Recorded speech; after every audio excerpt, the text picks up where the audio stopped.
हम बात करते हैं ताशी जी से, जो सिक्स जो हमारा हिल काउंसिल के जो चुनाव हुए हैं उनमें ये सबसे चर्चित चेहरा है। तो इनसे पूछते हैं इनका राजनीतिक जो सफ़र है वो कब शुरुआत हुई इनकी। नमस्कार सुशील जी।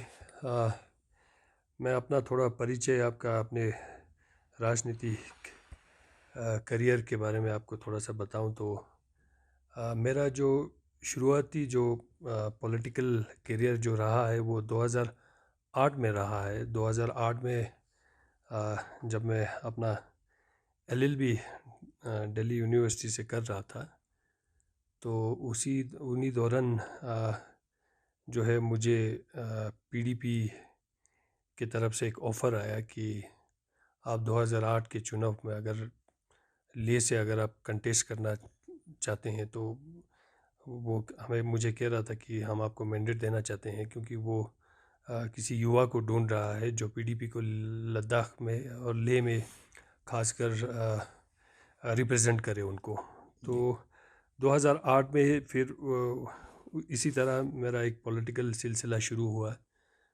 मैंने पीडीपी ज्वाइन किया 2008 में। तो फिर मैंने पहला जो है इलेक्शन जो है 2008 में एमएलए इलेक्शन जो है मैंने कंटेस्ट किया था। नवांग रिक्सिन जोरा साहब और तुपसन छेवांग जी, जो कि हमारे बहुत ही टॉल लीडर्स थे। लेकिन मेरा इलेक्शन कंटेस्ट करना उस दौरान जीतने के मकसद से तो ऑफ कोर्स नहीं नहीं था, क्योंकि जितना मुश्किल भी था, क्योंकि एक टॉल लीडर के साथ जिनका ऑलरेडी जो है पूरे लेह में नहीं पूरे लद्दाख में लोग उनको मानते थे, अभी भी मानते हैं, कोई उसमें शक नहीं है। तो फिर भी एज अ सिंबॉलिक यूथ को आगे लाने के लिए, यूथ को जो है उसमें एक इंटरेस्ट क्रिएट करने के लिए एक जी मोटिव के साथ जो है मैंने 2008 का चुनाव पीडीपी से कंटेस्ट किया था। तो उसके बाद से जो है फिर मेरा पॉलिटिकल करियर जो है शुरू हुआ, क्योंकि एक बार आप जब इलेक्शन कंटेस्ट करते हैं तो जाहिर सी बात है आप कैंपेन के लिए हर जगह जाते हैं अपने कॉन्स्टिट्यूंसी से। उस एमएलए कॉन्स्टिट्यूंसीज में मैं तकरीबन पूरे चंगथंग से लेके दा हनु तक मैं ऑलमोस्ट हर गांव में मैंने जी टूर किया था वहाँ पे। जी जब मैंने टूर किया वहाँ पे तो जो लोगों का दुख दर्द जब वहाँ पे देखने को मिला, जो चीज़ मैंने महसूस किया उन दौरान, तो वो उससे एकदम मैं धीरे धीरे एक अटैचमेंट की तरह जुड़ गया। जो लोगों का जो दुख दर्द है उससे पीछे नहीं भाग पाया। जी तो उसके बाद से जो है कभी सोच रहा था, क्योंकि मैं भी अपना एक एलएलबी कंप्लीट ही कर रहा था, तो मेरा बीच में वही आ गया कि मुझे अपना एलएलबी में ही फोकस करना चाहिए। एज अ लॉयर मैं बड़ा इंटरेस्टेड था, तो मुझे अपने उसमें करियर में फोकस करने चाहिए। बहुत सारे सोच विचार आए थे, लेकिन जी मैं पीछे हट नहीं पाया, क्योंकि जो है लोगों का एक उम्मीद आपके साथ जुड़ रहा था। जी तो एक उम्मीद लोगों का आपके ऊपर जब कोई रखते हैं, तो फिर उससे हटना जो है नामुमकिन मुश्किल सा होगा। मुश्किल हो जाता है। तो इसीलिए धीरे धीरे करके कुछ ज़्यादा ही डीपली इन्वॉल्व हो गया। फिर मैंने 2014 में मैंने दोबारा से एमएलए इलेक्शन मैंने कंटेस्ट किया था नुब्रा से। उस टाइम पे मैंने कंटेस्ट किया था पीडीपी के जी टिकट पे ही मैंने वहाँ से कंटेस्ट किया था। तो नुब्रा में लोगों ने मुझे बहुत प्यार मोहब्बत दिया, हर जगह से जो है लोगों ने मुझे एक्सेप्ट किया वहाँ पे। ऐसा कोई भी गाँव नहीं थे जो इसका पीडीपी के मतलब साथ। राजनीति में आपका अनुभव काफ़ी रहा। जी, आप एक तरफ से आप कह सकते हैं, क्योंकि काफ़ी 2008 से अभी 2020 की बात करेंगे तो ऑलमोस्ट जो है मेरा 12 साल जो है एक पॉलिटिकल एक इन्वॉल्वमेंट मेरा रहा है। ये भारतीय जनता पार्टी से कब जुड़े आप? भारतीय जनता पार्टी दरअसल सुशील जी, मैं आपको अगर थोड़ा सा मैं आपको विस्तार से अगर मैं बताऊं तो एक्चुअली जो है शुरुआती मेरा अगर अब मैं उस टाइम पे एकदम बिल्कुल एक तो बहुत ही यंग एज में था। जी मेरे ख्याल से उस टाइम उन दौरान मेरा तकरीबन 21-22 साल का उम्र मेरा था। तो जी ये 96 की बात है।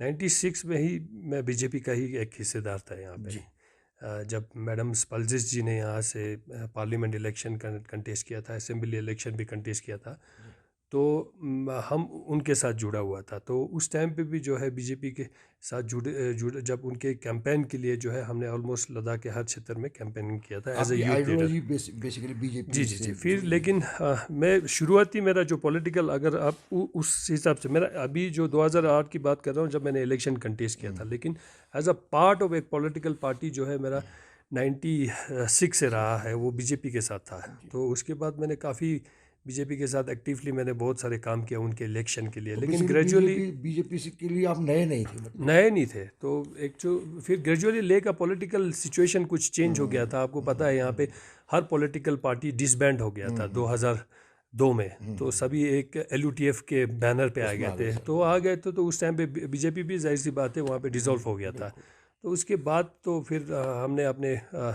लो करने के उसमें चले गए। तो धीरे धीरे ये किया। फिर अभी हाल ही में जो है, फिर उसके बाद PDP ज्वाइन करने के बाद जो है, हाल ही में जब मैंने बीजेपी ज्वाइन किया, वो लद्दाख को यूनियन टेरिटरी मिलने से पहले है, जो पार्लियामेंट का इलेक्शन था, उस दौरान मैंने बीजेपी के साथ अपना फिर दोबारा से जो है कमबैक, बोलता हूँ घर वापसी, एक तरफ से मेरा घर वापसी था। क्योंकि वो इसलिए हुआ था कि लद्दाख का वो जो यूनियन टेरिटरी वाला जो डिमांड है, जो 70 साल का जो एक डिमांड है, वो कहीं ना कहीं मुझे लग रहा था, अंदर से भी फीलिंग आ रहा था कि ये जो है बीजेपी ही कर सकता है। और उस दौरान मुझे लगा था कि अपने अंदर से भी एक इंट्यूशन आया था कि जो है बीजेपी एक थंपिंग मेजोरिटी के साथ आएंगे।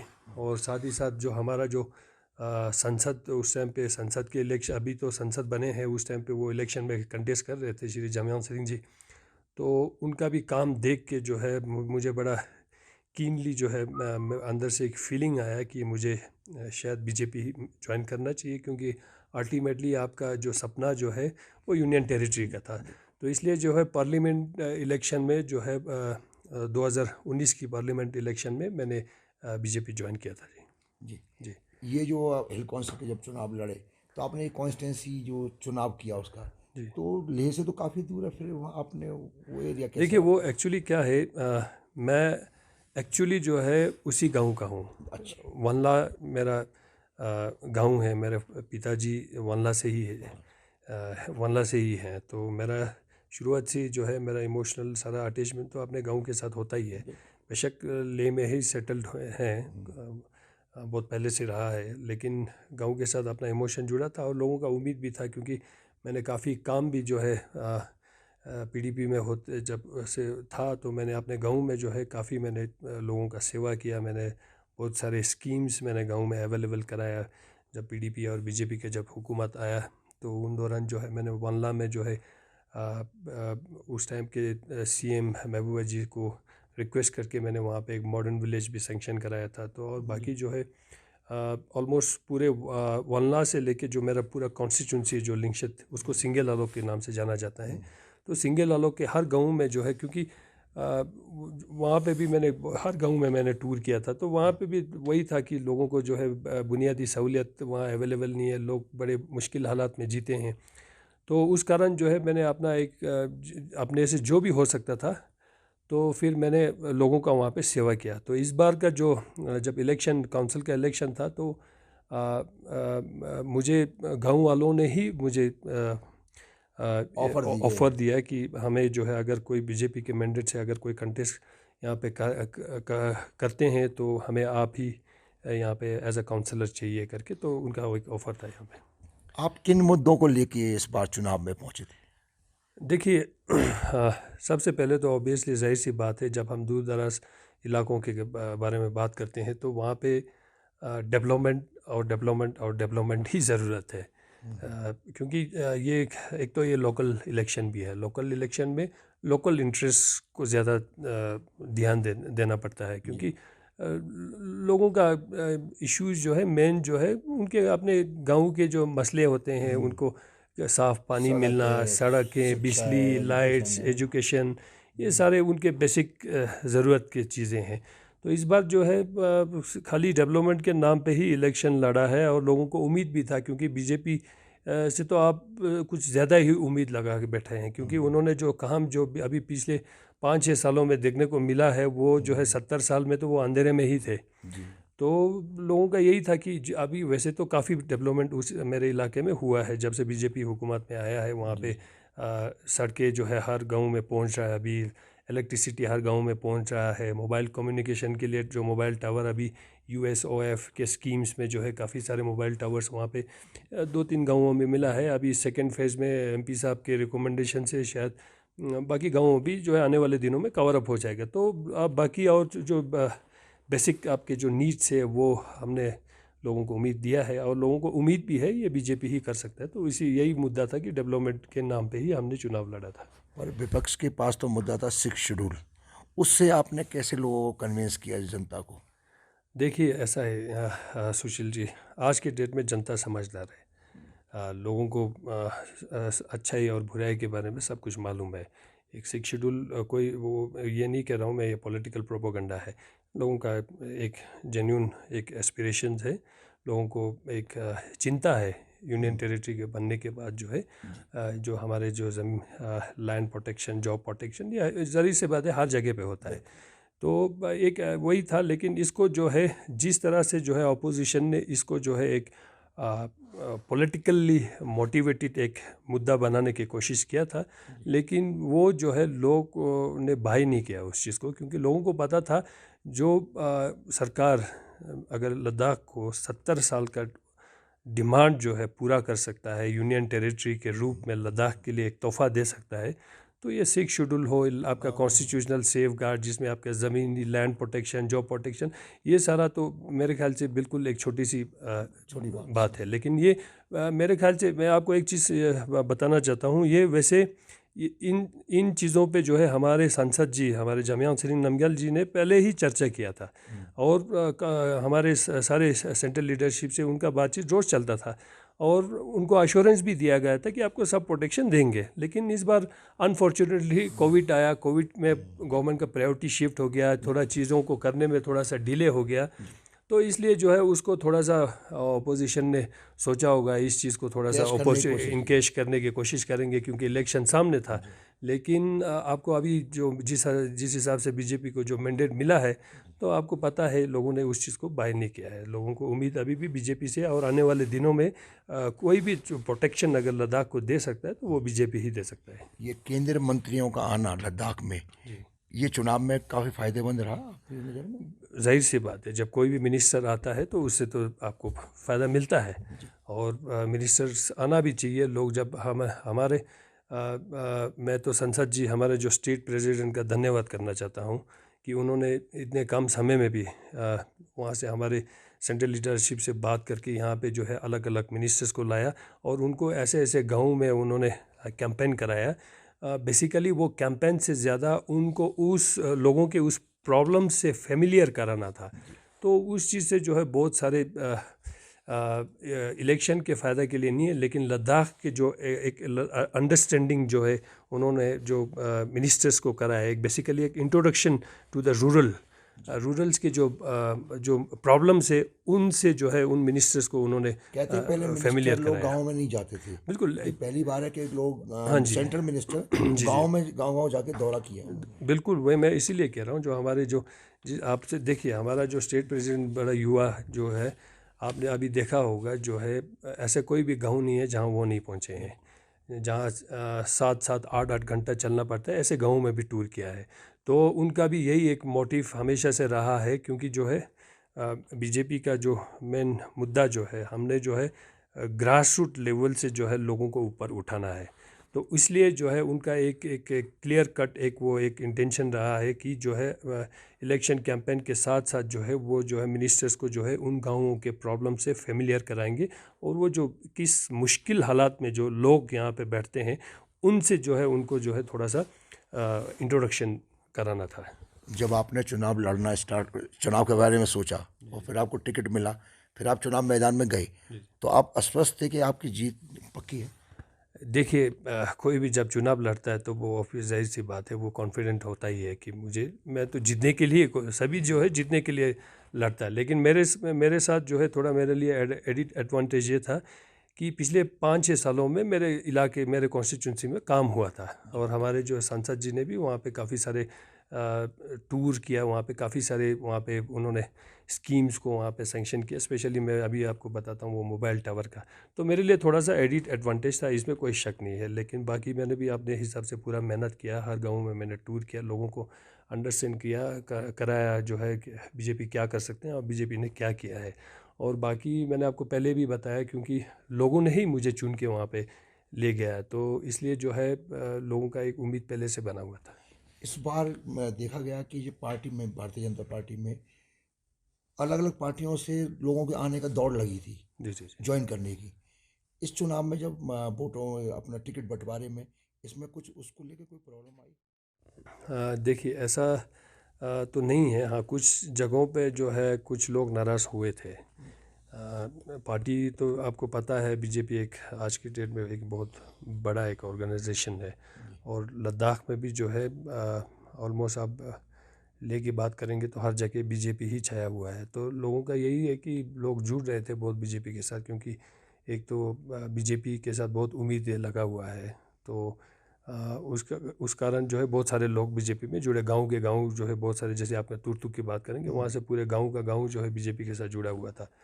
तो लेकिन आप जब रिसेंटली जो मैंडेट के जब सिलसिला जब शुरू हुआ, तो आपने देखा होगा कि कुछ लोग यहाँ से नाराज़ होकर जो है दूसरे पार्टियों में चले गए।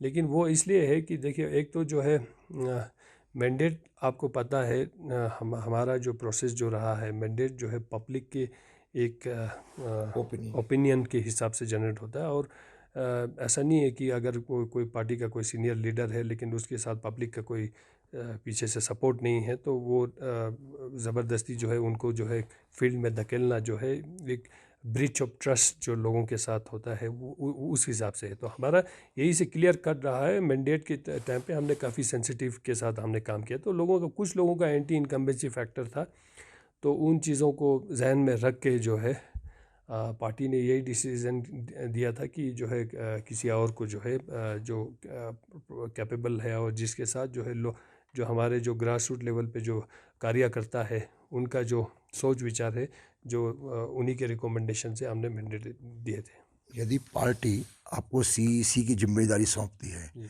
तो आप निभाने के लिए पूरी तरह, पूर्ण रूप से तैयार हैं?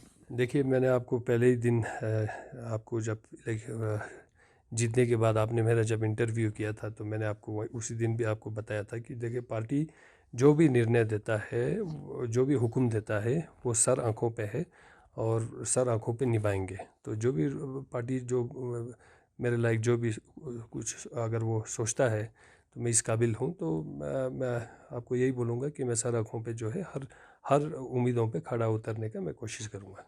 देखा गया है कि इस दौरान सीटें बढ़ने की बजाय थोड़ी कम हुई। उसका कोई कारण आप नजर आए? देखिए, एक्चुअली थोड़ा सा सीटें कम हुआ है, उसमें कोई डाउट नहीं है, लेकिन मैं इसलिए ये बोल रहा हूँ, कुछ जगहों पे हमें शायद रीड करने में थोड़ा सा दिक्कतें आए हैं। लेकिन वो लोकल कुछ फैक्टर्स के कारण जो है हमें जो है उस सीटों पे, मतलब उस सीटों पे नुकसान झेलना पड़ा है। तो वो जो है कुछ लोकल इश्यूज, लोकल फैक्टर्स के हैं लोगों, बाकी कोई और मेजर इश्यूज के कारण जो है, ऐसा नहीं है कि बीजेपी को लोगों ने पसंद नहीं किया, बीजेपी को रिजेक्ट कर दिया, ये वाला सिचुएशन नहीं है। वोट्स परसेंटेज कम नहीं वोट्स हुआ? परसेंटेज कम नहीं हुआ। आप अगर देखें, हर जगह पे देखा जाएंगे तो बड़ा क्लोज कंटेस्ट रहा है। तो ऑलमोस्ट बीजेपी ने जो है वोट परसेंटेज में गेन भी किया है बहुत सारे जगहों पे। तो बाकी थोड़ा सा कुछ लोकल फैक्टर्स रहा है, तो थोड़ा सा ये इन्हीं इन्हीं इश्यूज़ पे जो है हमने वहाँ पे जो है नुकसान झेलना पड़ा है।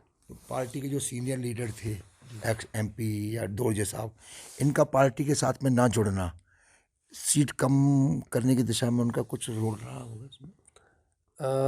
ऐसा तो मुझे नहीं लगता है, क्योंकि माननीय थुप्सन जी से जो है हम सभी को बहुत बड़ा उम्मीद है, क्योंकि हम बीजेपी के जो जितने भी लोग हैं, मेरे से मैं भी जब पीडीपी में भी था, तो थुप्सन जी हमारे लिए एक गुरु समान होते थे। हम उनको देख के जो है जीते थे। तो इसी तरह यहाँ बीजेपी जो ले में जो जिन्होंने बीजेपी को चलाया है, उन्होंने भी जो है थुप्सन सेवांग जी के लीडरशिप में चलाया है। थुप्सन सेवांग जी के जो गाइडेंस जो उन्होंने दिया था उसमें चलाया था। तो थुप्सन जी ने लद्दाख को यूनियन टेरिटरी मिलने के बाद उन्होंने स्पष्ट कर दिया था, जो स्पीच उन्होंने हमारे पार्टी ऑफिस में दिया था, जो पहला स्पीच था उनका यूनियन टेरिटरी के बाद, उन्होंने बोला था कि मुझे मरते दम तक मैं बीजेपी को नहीं छोड़ सकता हूँ। जो लद्दाख का जो सपना उन्होंने जो बीजेपी ने पूरा किया है तो मैं उसका एहसानमान हूँ।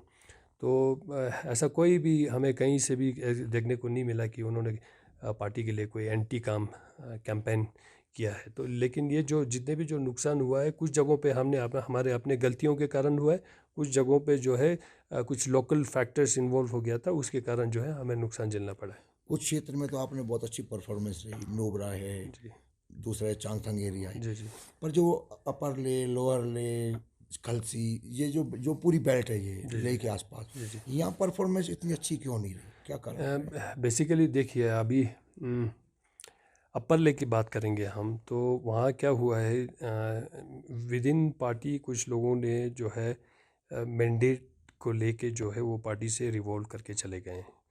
तो उन्होंने जो है एज ए इंडिपेंडेंट कंटेस्ट किया, तो बीजेपी का वोट वहाँ पे डिवाइड हो डिवाइड हो गया। लेकिन देखा जाएगा तो जो वोट परसेंटेज उन्होंने जो इंडिपेंडेंट ने भी जो लिया है, वो भी बीजेपी का ही वोट था। वो वोट कांग्रेस को नहीं चला गया, कांग्रेस को जो है वही वोट मिला जो पहले से उनको मिलता था। लेकिन इस बार अपर ले में बीजेपी का वोट डिवाइड हो गया। तो लेकिन वो वोट कांग्रेस को नहीं गया है। तो इस कारण जो है, लेकिन वो हमारे ही लोग थे, लेकिन हमारे से रूट के चला गया, वो इंडिपेंडेंट खड़ा हुआ था। तो इसलिए जो है अपर ले में हमें नुकसान झेलना पड़ा। बाकी लोअर ले में थोड़ा सा अनफॉर्चुनेट रहा, क्योंकि लोअर ले में पोलिंग परसेंटेज जो है बहुत ही कम रहा, और उस कारण जो है हमारे कैंडिडेट को थोड़ा सा नुकसान झेलना पड़ा। क्योंकि जहाँ जहाँ हमारे जो बेल्ट थे, जहाँ पे हमारे आप हमारे गढ़ कह सकते हैं, जो भी हो, जो जहाँ पे हमारा उम्मीद ज़्यादा लगा हुआ था, उन जगहों पे पुलिंग परसेंटेज कम हो गया। वो एक फैक्टर बाद में जब हमने एनालाइज किया तो थोड़ा सा कोविड वाला सिचुएशन भी था। लोग ऐसे ही जो है कभी कभी घर में जो है निकले नहीं बड़े वोट डालने बुजुर्ग के जो लिए। है उन्होंने डरा दिया, नहीं आप क्या करने जाना है बाहर, ये कोविड, क्योंकि लेह में थोड़ा सा कोविड का स्थिति नाजुक हालात में था। तो इसलिए जो है लोग घरों से वोट देने के लिए निकला भी नहीं है। वहाँ थोड़ा हमें लोगों को सेंसिटाइज करना चाहिए था।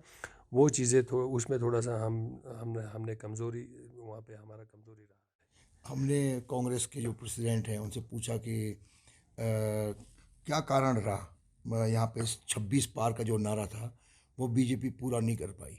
उन्होंने कहा हम तो पूरा पार्टी बाहर करने वाले थे, क्या ऐसी स्थिति बन रही थी? देखिए, आपको अभी जो मैंडेट मिला है और जो वोटिंग परसेंटेज मिला है, वो ही जो है उनके जो चीज़, वो जो जो दावा जो ठोक रहे हैं उसको जवाब देते हैं। तो ऐसा कोई स्थिति नहीं था। लोगों ने दिलो जान से बीजेपी को एक्सेप्ट किया है, और बीजेपी को एक्सेप्ट करे बिना कोई चारा भी नहीं है। क्योंकि कांग्रेस जितना भी जो है लोगों को ब्रेन वॉश करें, या जो भी कोशिश करें, जो भी एक्सप्लॉयटेशन करने की कोशिश करें, जो भी मैनिपुलेशन करने की कोशिश करें, लेकिन लोगों को पता है कि जो 70 साल से कांग्रेस सिर्फ धोखा देते आ रहा है, और जो इन्हीं 6 सालों में जो बीजेपी ने जो यहाँ काम किया है, वो जो है मेरे ख्याल से आपके लिए जो है एक सपना की तरह है। तो लोगों का उम्मीद आगे भी यही है। बाकी ये इस बार जो 26 का नारा हमारा बिल्कुल था, उसमें कोई शक नहीं है, और हम उम्मीद भी लगा रखते थे। लेकिन मैंने आपको वही कहा कि हमारे कुछ अपने गलतियों के कारण जो है हमने नुकसान उठाया है। तो बाकी अदरवाइज जो है लोगों का मैंडेट जो है बीजेपी के साथ ही रहा है। इस बार विपक्ष जो है ना मजबूत है, ये तो आपको मानना पड़ेगा पहले से। तो इसको कैसे आप हिल काउंसिल में इसको कैसे निपटेंगे? देखिए, ये मैं आपको ये कह रहा हूँ, विपक्ष, मुझे पता नहीं है आप लोगों ने किस हिसाब से ये नरेशन शुरू कर रहा है कि विपक्ष विपक्ष के पास, हाँ, पहले 5 सीट थे, इस बार जो है उनके पास 9 सीटें हैं। थोड़ा उनका स्ट्रेंथ थोड़ा सा बड़ा है, उसमें कोई शक नहीं है। लेकिन ऐसा कोई लीडर उनके पास नहीं है जो हमारे पास नहीं है। मतलब हमारे जो भी 15 जो काउंसलर्स जो जीत के आए हैं, वो सभी सक्षम है, एक्सपीरियंस। सभी एक्सपीरियंस भी है, सक्षम भी है, और हर चीज़ों पे जो है अच्छा फाइट देने के लिए तैयार भी है। लेकिन बाकी रहा काउंसिल चलाने की बात है, मैं आपको आश्वासन देता हूँ, ये जो 5 साल जो है यहाँ पे आपको अच्छा काउंसिल देखने को मिलेगा। और जो एक लोग सोच रहे हैं कि यहाँ पे जो है अपोजिशन काउंसिल को चलाने में जो है दिक्कतें लाएंगे, वो चीज़ आपको आने वाले दिनों में देखने को नहीं मिलेगा, क्योंकि यहाँ पे सभी सक्षम है और आपको अच्छा काउंसिल का एक फॉर्मेशन आपको जल्दी आपको आपके सामने आएंगे। ये चुनाव खत्म हो चुके हैं, जो वायदा था कि चुनाव के बाद 6 शेड्यूल पे दिल्ली में बातचीत होगी, बुलाया जाएगा, तो क्या उम्मीद करें इसके बाद? देखिए, आपको पता है इसके बारे में जो है, कल भी एपेक्स बॉडी का एक प्रेस कॉन्फ्रेंस रहा है। एपेक्स बॉडी को जो है दिल्ली बुला के ले गया है। हमारे एमपी साहब ने जो है उसमें जो है बहुत ही एक रोल प्ले किया था। हालांकि वो खुद ही क्वारंटाइन में था, लेकिन उन्होंने जो है सेंट्रल लीडरशिप से बात करके हमारे एपेक्स बॉडी को दिल्ली लेके उनके साथ बातचीत हुआ है, अच्छा खासा बातचीत हुआ है, फुल अश्योरेंस दिया है और उनको इतना कॉन्फिडेंस दिलाया है कि लद्दाख को जो है डरने की कोई बात नहीं है। लद्दाख को हर तरफ से जो है लद्दाख को प्रोटेक्शन दिया जाएगा, क्योंकि और देना भी चाहिए, क्योंकि मैं आपको कहता हूँ लद्दाख एक स्ट्रेटेजिकली एक इम्पॉर्टेंट जगह है और ये हिंदुस्तान का एक ताज है और हिंदुस्तान के सुरक्षा के लिए जो है लद्दाख बहुत ही एक ख़ास जगह है। और लद्दाखियों ने जो है हमेशा से हिंदुस्तान को बचाने में, मतलब जो भी इन्फिल्ट्रेटर हो या जो भी हमारे जो पड़ोसी मुल्कों से जो है, जो भी अगर जंगी हालात होता है तो सबसे पहले उधर लद्दाखी लोग ही निकलते हैं। तो इस तरह जो है एक हिंदुस्तान का एक गार्ड की तरह जो है लद्दाखियों ने काम किया है। तो यहाँ पे ज़्यादा अगर हमने एक सेंसिबल एक स्टेप नहीं लेंगे और यहाँ पे एक इन्फ्लक्स का ज़्यादा एक रास्ता अगर हम खोल देते हैं, तो वो जो है नेशनल सिक्योरिटी को कंप्रोमाइज़ करने का भी थोड़ा सा उसमें बात हो भी सकता है आने वाले दिनों में, वो नुकसान भी हो सकता है। तो हिंदुस्तान का सरकार जो है, भारत सरकार जो है इन सभी चीज़ों से बड़ा सेंसिटिव है और इन चीज़ों को जानते हैं। तो मेरे ख्याल से ऐसा कोई भी चीज़ नहीं है। और बाकी वो हमारे अपेक्स बॉडी को उन्होंने पूरा आश्वासन दिया है और मुझे उम्मीद है जो है जल्दी ही जो है आपको यहाँ पे एक अच्छा सा एक माहौल देखने को मिलेगा, जिससे लद्दाख के इंटरेस्ट में ही होगा। परसों हिल काउंसिल की ओथ सेरेमनी होने वाली है, तो हम समझे कि अगले सीईसी की ओथ आप ही लेने वाले हैं? नहीं, मैं उस पर मैं अभी कुछ नहीं टिप्पणी करना चाहूँगा, क्योंकि देखिए अभी वो पार्टी का ही निर्णय होगा। पार्टी जो भी डिसीजन देते हैं वो मैं सर आँखों पे है मेरे लिए। तो बाकी अभी तो इसके लिए जल्दी होगा कुछ भी मैं टिप्पणी करूँ। तो अभी पार्टी लीडरशिप अभी मेरे ख्याल से शायद कल हमारे स्टेट प्रेसिडेंट के साथ कुछ मीटिंग है, उसके बाद जो भी निर्णय आता है शायद कल। दिल्ली से भी कुछ आ रहे जी, हैं? दिल्ली से भी आ रहे हैं, दिल्ली के हमारे सेंट्रल लीडरशिप्स आ रहे हैं, हमारे पार्टी के जनरल सेक्रेटरी आ रहे हैं। तो हमारे जनरल सेक्रेटरी ऑर्गेनाइजेशन जो है वो रास्ते में है, अभी शायद आज रात को पहुंच रहे हैं। तो कल उनके बीच में जो भी चर्चा होगा उसके बाद जो नतीजा आता है वो आप सबको पता चल जाएगा। ये थे ताशी जी हमारे साथ, जिन्होंने पूरे ढंग से बताया कि कैसे इस चुनाव में पॉलिटिकल कैरियर कैसे शुरुआत की, कैसे राजनीति में आए, कैसे इन्होंने विकास कार्य में अपने गांव जिस क्षेत्र से चुनाव लड़ा वहाँ विकास कार्य किए। और ये इस बार हिल काउंसिल का चुनाव, ये बिल्कुल मतलब ये पूर्णतः सशक्त थे, मतलब इनको पूरी उम्मीद थी कि इन्होंने चुनाव जीतना है और ये चुनाव जीते हैं। और हम उम्मीद करते हैं कि अगले सीईसी हम इनको देखें। तो सुशील शर्मा सोनम के साथ में फोकस न्यूज़ के लिए।